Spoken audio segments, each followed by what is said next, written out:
Assalamualaikum warahmatullahi wabarakatuh. Perkenalkan, nama saya Andi Putri Marini. Saya dari NIM 084. Di sini saya akan mempresentasikan hasil resume saya dari kelompok 8 hingga 13. Akuntansi piutang. Akuntansi adalah suatu proses mencatat, meringkas, dan mengklasifikasikan, mengelola, dan menyajikan data transaksi, serta berbagai aktivitas yang berhubungan dengan keuangan, sehingga informasi tersebut dapat digunakan oleh seseorang yang ahli di bidangnya dan menjadi bahan untuk mengambil suatu keputusan. Piutang merupakan salah satu unsur dari aktivitas lancar dalam neraca perusahaan yang timbul akibat adanya penjualan barang dan jasa atau pembelian kredit terhadap debitur yang pembayaran pada umumnya diberikan dalam tempo 30 hari sampai dengan 90 hari. Jenis-jenis piutang. Piutang usaha, wasit tagih, piutang lain-lainnya. Dalam melakukan pencatatan piutang, terdapat dua dasar utama yang dapat digunakan, yaitu 1. Jumlah penjualan, 2. Saldo piutang. A. Persentase tertentu dari saldo piutang. B. Analisis umur piutang. Untuk menghapus suatu piutang, terdapat dua metode yang digunakan, yaitu 1. Metode cadangan kerugian piutang. 2. Metode penghapusan langsung. Pengertian akuntansi piutang menurut beberapa ahli sebagai berikut. 1. Eni Budjiastuti 2004 berpendapat piutang sebagai proses penjualan barang hasil produksi secara kredit. 2. Bridwan 2004 123 menyatakan bahwa piutang adalah klaim sebuah perusahaan atas uang, barang, atau jasa terhadap pihak lain.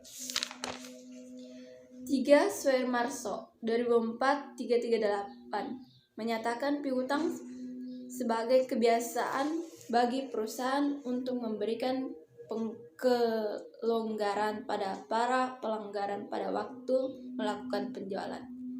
Setiap penjualan produk yang dilakukan oleh perusahaan secara kredit, di mana pihak pembeli tidak perlu membayar semua tagihan pada saat terjadinya transaksi, maka perusahaan yang melakukan penjualan secara kredit akan menghasilkan piutang usaha pada buku besarnya.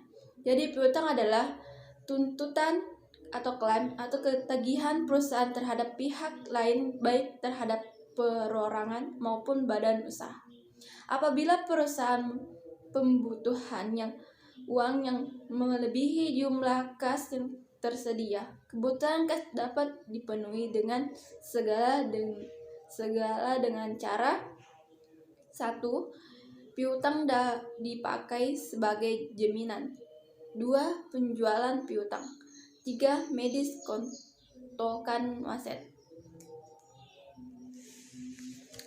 Akuntansi aset tetap.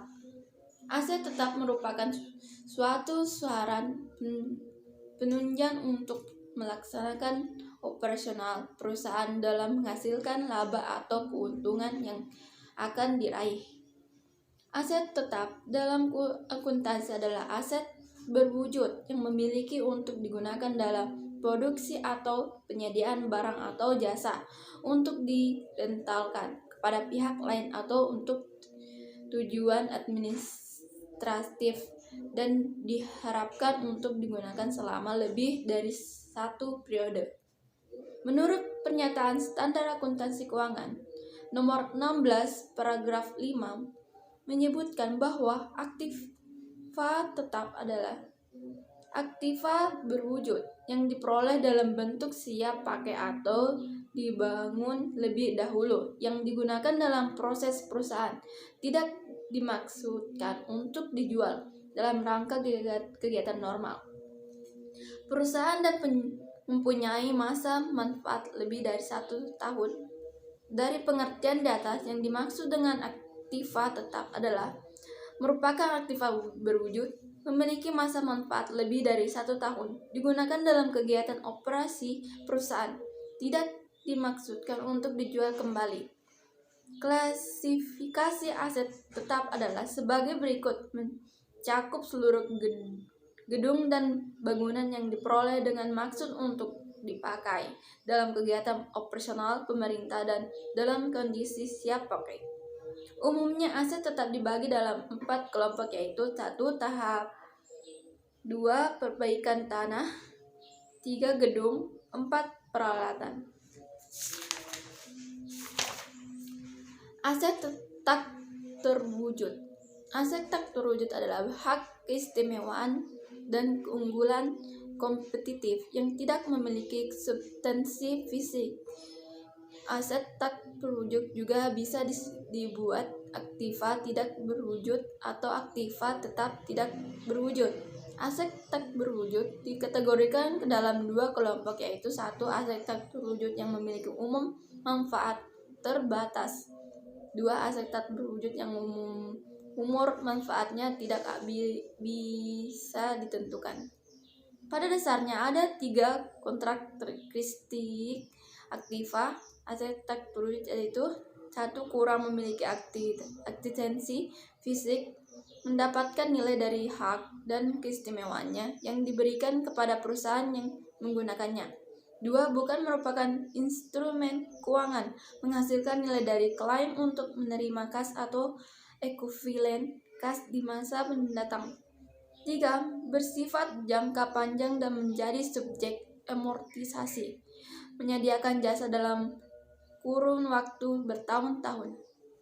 Ada beberapa jenis aset tak terwujud yang dapat dimiliki oleh perusahaan, diantaranya adalah 1. Paten, 2. Hak ciptanya, 3. mark dagang, 4. franchise, 5. leasehold, 6. goodwill. Aset tak terwujud mempunyai sifat tetap. Dalam hal ini diperlakukan adanya pertimbangan untuk memberikan penilaian aset. Pertimbangan perlu dilakukan, yaitu pertama, pertimbangan mengenai biaya awal serta moralitas. Dengan menggunakan kedua pertimbangan tersebut, maka dapat dilakukan penilaian pada aset yang tak terwujud yang dimiliki oleh masing-masing perusahaan. Akuntansi liabilitas. Liabilitas dalam akuntansi adalah suatu kewajiban dalam keuangan perusahaan, seperti nilai hutang yang harus dibayar dalam bisnis kepada pemasoknya, hutang upah dan hutang pinjaman yang dapat ditemukan di neraca keuangan suatu usaha, atau FABS menyebut beberapa karakteristik mendukung selain karakteristik yang di atas, yaitu A. Keharusan membayar kas, B. Identitas terbayar jelas, C. Pengakuan pengukuran dan penelitian. Sebagai transaksi ekonomi dan akuntansi lainnya, liabilitas memiliki beberapa jenis yang perlu diketahui, yaitu liabilitas jangka pendek. Liabilitas ini memiliki waktu jauh tempo maksud suatu tahun. Liabilitas jangka pendek dikenal juga dengan istilah kewajiban lancar, digunakan sebagai komponen kunci dalam beberapa langkah likuiditas jangka pendek. Liabilitas jangka panjang. Pada jenis ini, liabilitas adalah utang dengan jangka waktu lama dan lebih dari 1 tahun atau 1 siklus normal operasi perusahaan. Beberapa contoh liabilitas jangka panjang yaitu utang bank, utang hipotek, utang obligasi, kredit noveltasi, utang sewa yang jangka panjang, utang subsidiasi, utang magang saham, utang sewa, dan modal. Dalam catatan akuntansi, pengertian liabilitas sendiri bermakna cukup luas, tak hanya soal utang dan pinjaman, namun juga bisa berasal dari transaksi, peristiwa bisnis, pertukaran aset, atau apapun bentuknya yang bisa memberikan manfaat ekonomi di kemudian hari.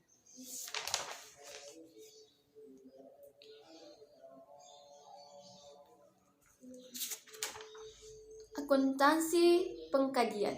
Sistem akuntansi pengkajian adalah suatu sistem produsen dan catatan yang digunakan untuk menetapkan secara tetap dan teliti jumlah gaji yang harus diterima oleh setiap karyawan. Jumlah yang harus dipotong dari gaji itu bentuk pajak penghasilan, serta sisa gaji yang benar-benar dibayarkan kepada karyawan. Dari definisi tersebut di atas dapat disimpulkan bahwa sistem akuntansi penggajian adalah keseluruhan prosedur dan pengelolaan sehingga menjadi bahan informasi bagi pihak yang berkepentingan sehingga dapat memenuhi kebutuhan pengkajian dan yang efektif. Standar dokumen dalam sistem akuntansi pengkajian menurut Mulyadi 2001-374 sebagai berikut. 1. Dokumen penduduk, 2. Kartu jam hadir, 3. Kartu jam kerja, 4. Daftar gaji, 5. Rekap daftar, 6. Surat pernyataan gaji, 7. Amplop gaji, 8. Bukti kas keluar. Fungsi yang terkait dalam sistem akuntansi pengkajian menurut Mulyadi tahun 2001-382 terdapat beberapa fungsi yang terkait dalam sistem akuntansi pengkajian adalah sebagai berikut. A. Fungsi penggawaian, B. Fungsi pencatatan waktu, C. Fungsi pembuatan daftar gaji, D. Fungsi akuntansi, dan yang terakhir fungsi keuangan. 4. Standar operasional prosedur antara lain 1. Dapat menjadi pedoman dalam melakukan tugas menyelesaikan pekerjaan secara konsisten sebagai alat komunikasi dan pengawasan. 2. Meningkatkan rasa percaya diri dalam melakukan pekerjaan dan mengetahui jelas dengan pekerjaan yang harus dilakukan. 3. Dapat digunakan sebagai salah satu alat pelatihan dan tolak ukur kinerja pegawai. Akuntansi dan persekutuan. Persekutuan adalah suatu pembangunan antara dua orang, badan atau lebih untuk memiliki bersama-sama atau penyelesaian suatu perusahaan guna mendapatkan keuntungan atau laba.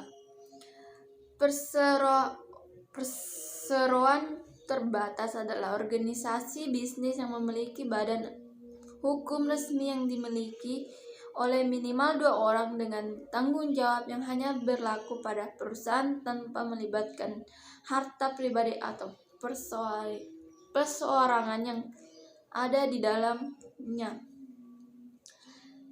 Saham creditory adalah saham perusahaan yang dibeli kembali dari peredaran untuk sementara waktu dengan maksud untuk dijual kembali. Karakteristik dan bentuk organisasi karakteristik persekutuan adalah sebagai berikut. Persekutuan jasa-jasa atau non-trading partnership, persekutuan umum, persekutuan terbatas, joint stock companies. Kelebihan persekutuan: 1. Gabungkan keahlian dan sumber daya dari 2 atau lebih individu. 2. Bebas dari peraturan dan batasan pemerintah. 3. Mudah dalam pengembalian keputusan. Pendekatan akuntansi lainnya yang digunakan untuk mencatat perubahan keanggotaan adalah bonus, yaitu berupa reklasifikasi modal sekutu. Persekutuan pengkajian 4. Laporan keuangan, yaitu laporan laba rugi, neraca, laporan arus kas, dan laporan modal sekutu yang mengkaji perubahan modal sekutu selama periode tertentu. Jadi itulah hasil resume saya. Sekian, waalaikumsalam warahmatullahi wabarakatuh.